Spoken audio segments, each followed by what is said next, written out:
एक व्यापारी व्यापार करने के लिए एक शहर से दूसरे शहर जाता था। बीच में रेगिस्तान का कुछ इलाका पड़ता था। वह आदमी एक नेगेटिव सोच वाला इंसान था। हमेशा शिकायत करता रहता था कि मेरे पास ये नहीं है, वो नहीं है, इसकी कमी है, उसकी कमी है।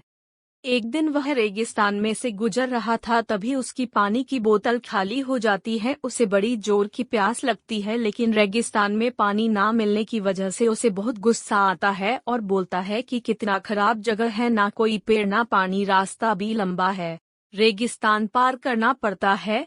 तभी आसमान की तरफ देख करके कहता है कि भगवान, ये कैसा जगह बना दी है आपने। अगर मेरे पास में बहुत सारा पानी होता, बहुत सारे संसाधन होते तो इस जगह पर हरियाली कर देता, बहुत सारा पेड़ लगा देता। वह आदमी ऊपर देख कर सब बातें कह रहा होता है और ऐसा लग रहा था कि जैसे ऊपर वाले से जवाब का प्रतीक्षा कर रहा हो कि भगवान कुछ कह दे। अब चमत्कार ये हुआ कि वह जैसे ही नीचे देखा, उसे अपने आंखों के सामने एक कुआं दिखाई दिया। वह पूरी तरह से घबरा गया, क्योंकि उसने कभी भी उस रेगिस्तान में कुआं नहीं देखा था। वह कुएं के पास पहुंचा और देखा कि कुआं पूरी तरह पानी से भरा हुआ है, परंतु वह आदमी नेगेटिव सोच वाला था और हमेशा शिकायत करता रहता था। और फिर से आसमान की तरफ देखते हुए बोला, भगवान, पानी से भरा हुआ कुआं तो दे दिया, लेकिन पानी निकलूंगा कैसे? तो इस बार जब वह नीचे देखा तो फिर से चमत्कार हुआ। उसे कुएं के पास रस्सी और बाल्टी दिखाई दी, लेकिन आदमी फिर से ऊपर देखा और बोला, भगवान, अब इस पानी को ले जाऊंगा कैसे?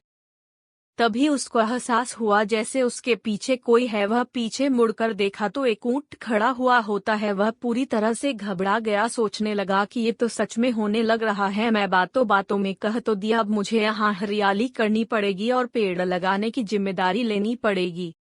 आदमी को पानी से भरा हुआ कुआं मिल गया, बाल्टी और रस्सी मिल गई, पानी को ले जाने के लिए ऊंट भी मिल गया, सब कुछ मिल गया। अब वह आदमी सोच रहा था कि ये मैं बातों बातों में क्या बोल दिया, ये तो गड़बड़ हो गया।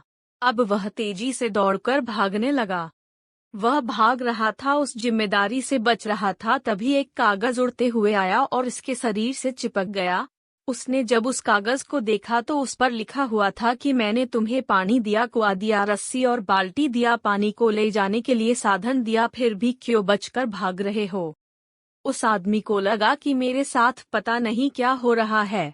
वह दौड़ते दौड़ते रेगिस्तान को पार कर लिया, लेकिन उस रेगिस्तान को हरा भरा नहीं बनाया। यह कहानी हमें सिखाती है कि हम में से बहुत सारे लोग ये कहते हैं कि बड़े स्कूल में पढ़ लिया होता या बड़े कॉलेज में चला गया होता तो ये कर लेता, अगर मेरे पास बहुत सारा पैसा होता तो ये कर लेता, मेरा बॉस मेरा साथ नहीं देता है, नहीं तो मैं पता नहीं क्या कर देता। हम हमेशा शिकायतें ढूंढा करते हैं, अपनी जिम्मेदारी से बचकर भाग रहे होते हैं। ये कहानी हमें सिखाती है कि लाइफ में हम जो कुछ भी कर रहे हैं 100% जिम्मेदारी हमारी है कि उस काम को बिना किसी शिकायत के पूरा करें। तो दूसरों पर दोष देना, उनकी गलतियां बताना बंद कीजिए, अपनी गलतियों को सुधारना शुरू कीजिए।